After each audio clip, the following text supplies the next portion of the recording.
o'clock. We will start the Hastings City Council meeting. First order of business, to determine the roll call. Seeing that everyone here is present tonight, we have a quorum. Approval of the minutes from the special city council meeting on November 10th and the regular city council meeting on November 7th. Are there any corrections to those meeting minutes? Seeing none, the minutes stand as approved. Council items to be considered tonight. Seeing none, moving on to the consent agenda. Your Honor? Oh, sorry, thank you. May I be recognized? Yes, please. People are probably wondering, how did the mayor all of a sudden get better looking? That's probably what they're saying. But I just wanted to take the opportunity. You know, we're going to have some members here who will be serving in their last 6 weeks or so as city council members, and to recognize their hard work and all the great things that they did for our city and for our citizens. I'm going to take the opportunity in the next meetings to have them each chair a council meeting. And in recognition of the great work that they've done for our community, for this board, and for this body. And thank you, council member, for serving as our mayor tonight. Thank you for the opportunity, Your Honor. I appreciate it. Moving on to the consent agenda. Council members, what's your wish? Motion to approve, Councilmember Longi. Second by Councilmember Vaughn. All those in favor? Aye. Aye. Opposed? Moving on then to the administration portion of the meeting. We have an action tonight to consider action on a violation for a pawnbroker license. City Attorney Flegel, I'll turn it over to you. Thank you, Your Honor. Tonight, the council is asked to consider action and conduct a hearing on an allegation of violations of a pawnbroker license. Mr. Robert Bone is in the audience here today of Old Mill Pawn. The allegations are that Old Mill Pawn has failed to pay 2 installments of monthly transaction fees required under the pawnbroker license. So as a result, Mr. Bone was given notice of this hearing tonight. I'll give you some background that is in the council memo. Billable transaction fees are required to be paid within 30 days of their invoice by the city. The city code says that failure to do that is a violation of the license. There were some prior delays in payments or delinquent payments in 2012, and the council has some background information on that as well. Again, in about June of 2016, the city became aware of other delinquencies and then notified Mr. Bone that those had to be paid and provided him some other notices. So tonight, if the council is so willing, you can conduct a simple hearing just to prove up whether those transaction fees were paid late. Mr. Bone could be given an opportunity to simply acknowledge that they were paid late, so you could kind of bypass the hearing portion of that if that was done by Mr. Bone. And then the council should move on to considering what action, if any, to take if the violation is found. Okay, thank you for that introduction. Mr. Bone, at this time, would you like to address the council? Would you like to address the council at this time? Sure. Please step to the podium and state your name. Welcome to the meeting. Over here? Yes, please.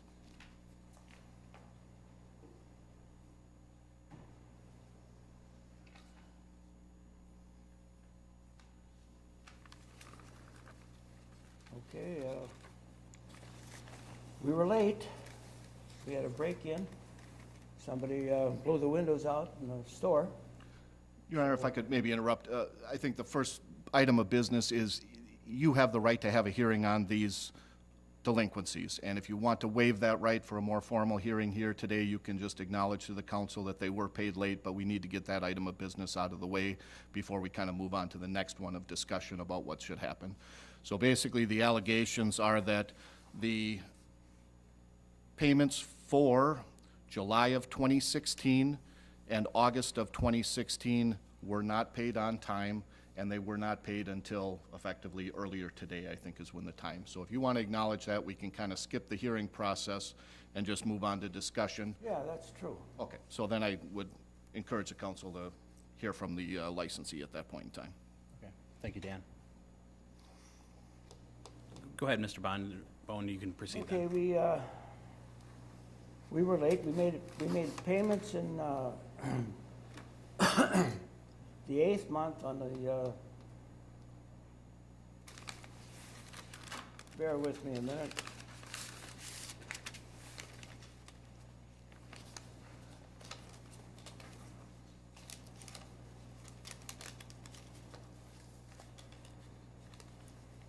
the 8th month on the 18th, we were paid in full. That's what I was told, okay? And after that, because I thought the July payment was part of that, but it wasn't. My error, I admit to that. Anyway, in October, we had a break-in. All right, they blew the window out of the front of the store. So I would have been making the payments in November. That's because I came in on the 6th of November or something like that. And that's when I was told about all this. But anyway, I'm late. But what I question here is the penalties of $1,000. Is there anybody else in this town gets penalized $1,000 for being late? Or am I just a lonely one out here? Seems a little steep when the bill is only $200 and some dollars and I'm being fined $1,000.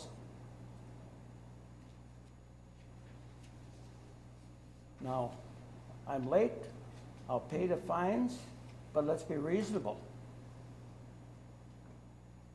If you're doing that to everybody in town, then you deem it reasonable. But if you're doing it just to me, that's a bit wrong. Anyway, I paid up everything today except the fines, and I made it very clear that I'm here. I'm stating my case. There's got to be something done about the fines to make them reasonable because things happen. There isn't a business in town that doesn't have an upside and a downside, and we're not different. So my case is strictly that. We'll pay the fines, make them reasonable. If I don't want to do it that way, perhaps we can plan on a better way of getting the payments in every month, because sometimes the APS is slow to come through, and it comes in a 2-week or 2-month batch or something like that. Anyway, that's the way I see it. So if we can take the monthly, and we'll agree to taking them out of the account on a monthly basis, as long as we get a statement and whatever. We have no problem with that. We're not trying to chisel anybody. Let's just have a fair payment. Thank you That's for your all I got to testimony. tell you. Okay. Thank you, Mr. Bone. Council, what's your wish on this action?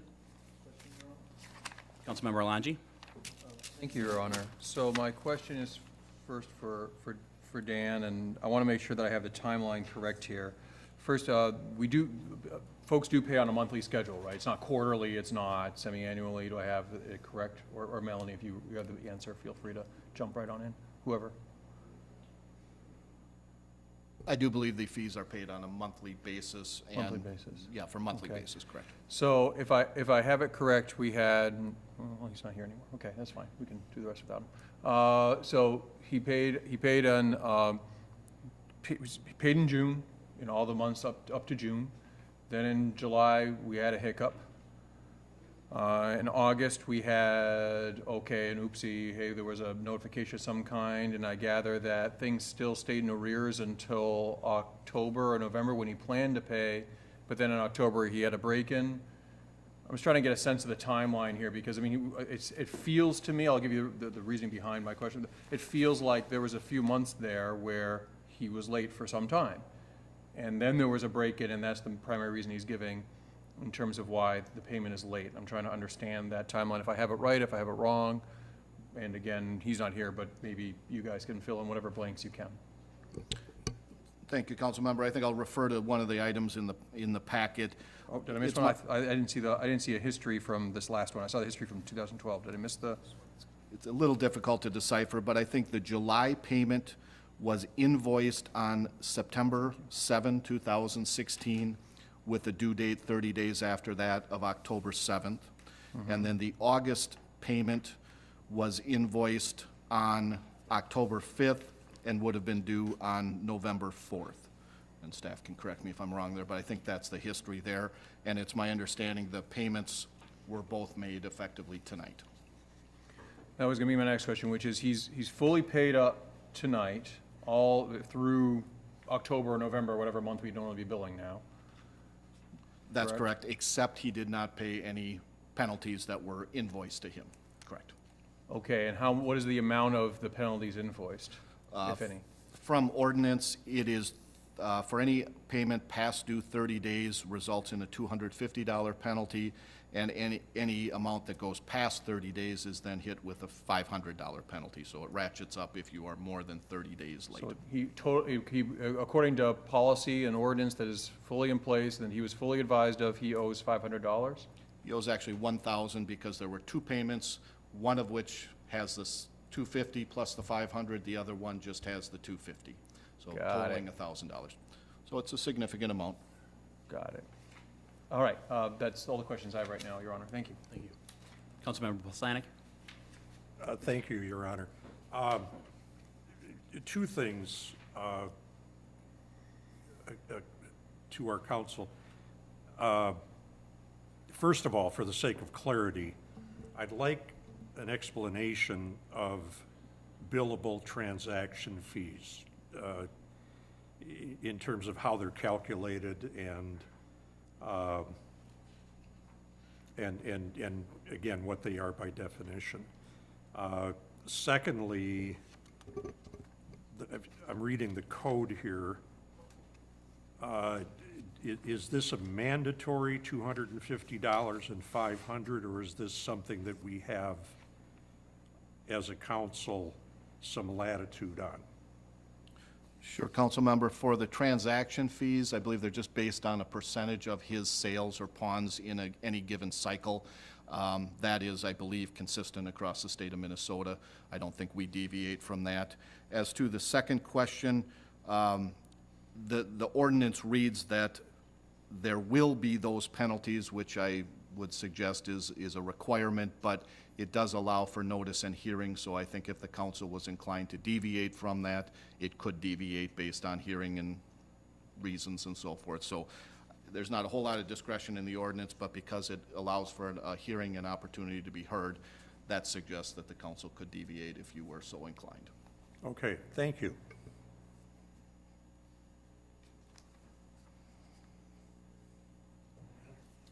Thank you, Mr. Mayor. Thank you, Your Honor.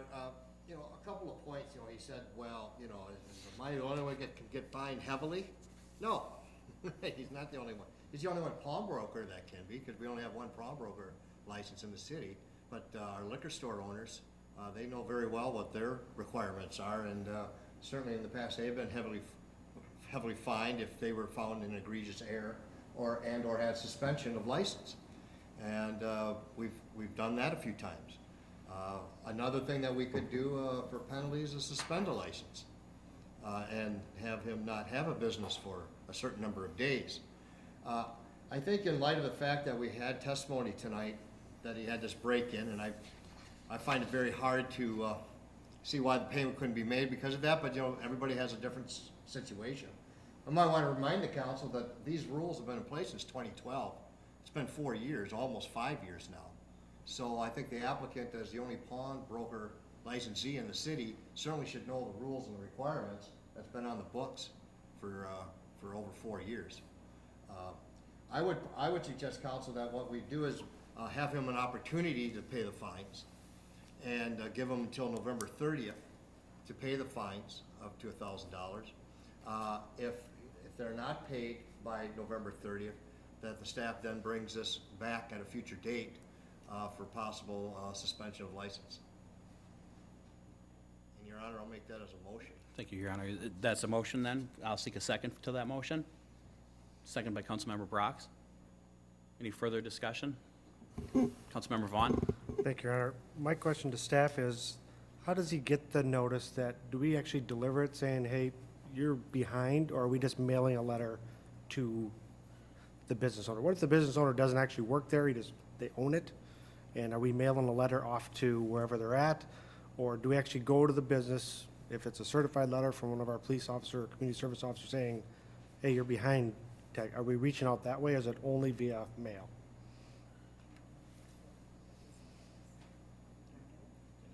Your Honor and Counsel, they get a monthly bill to their business address that they've provided for us as part of their license application. Thank you. Councilmember Langi? Thank you again, Your Honor. Melanie, to follow up on that, is there any way to bill electronically or set up any sort of electronic payment plan for him? And/or any other pawnbroker? Counsel, Your Honor and Counsel, maybe, I'd want to run it by Rebecca and see what provisions might be in place, and, but that may be a possibility. I can't say for certainty tonight. Okay. Thank you. Further discussion? Councilmember Brox? I'd like to offer an amendment to the mayor's motion. I'd like to ask that it be amended that we give him until the end of the year to pay his fines. So December 31st. He just said that he has hardship, that his business, he had some extra expenses, so although I agree with the reading of the code, these are due, and fairly so, and he was given notice, I just feel like because of the situation, maybe we could extend him a little extra grace and give him until the end of the year. Your Honor, you made the motion. Would you consider that a friendly amendment? Yes, I'll consider that a friendly. And Councilmember Brox, you were the second originally, correct? Okay.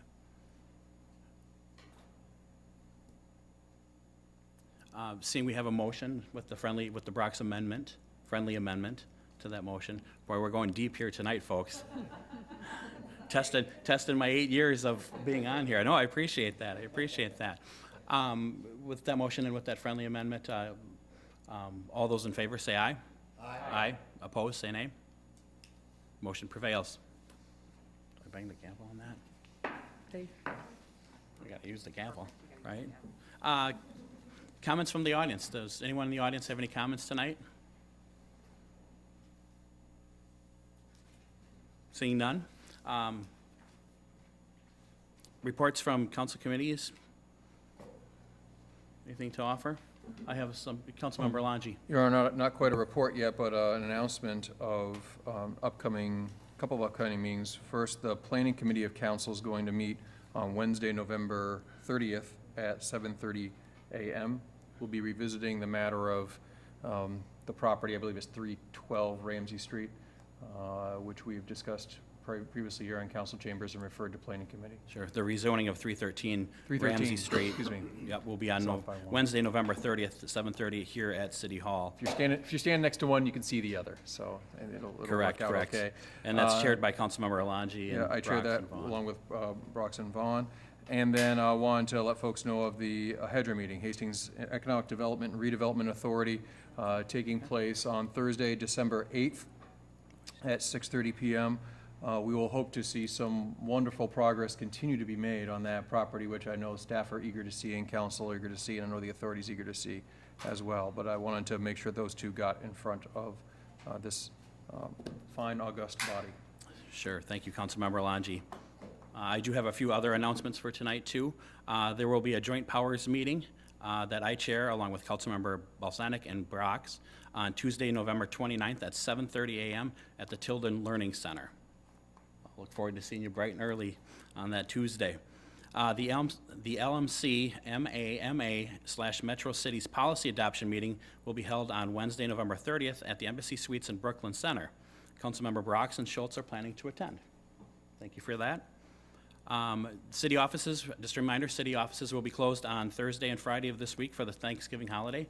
Hope everybody has a wonderful Thanksgiving and safe travels.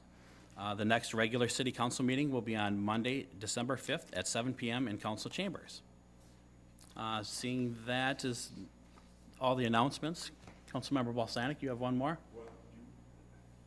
I'm sorry, Your Honor. Is there a workshop scheduled at 6 p.m. on that date for something? Melanie? Your Honor and Counsel, you should have gotten an email earlier today. It was supposed to be with the CDA, Tony Schertler, coming in at 6 p.m. I talked with him earlier today. It's actually not going to take a full hour, so we're going to do it at the council meeting on the 5th. So you can go ahead and remove that from your calendar. And I did read that, Yes. yes. Okay.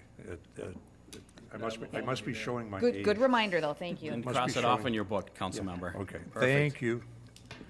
Seeing that there is no other regular business, I'll seek a motion to adjourn. Councilmember Brock, thank you. Second by Councilmember Schultz. That is a non-debatable motion. I've been waiting a long time to say that. Non-debatable motion. Yes, it is. All those in favor say aye. Aye. Opposed? This meeting is closed. Thank you.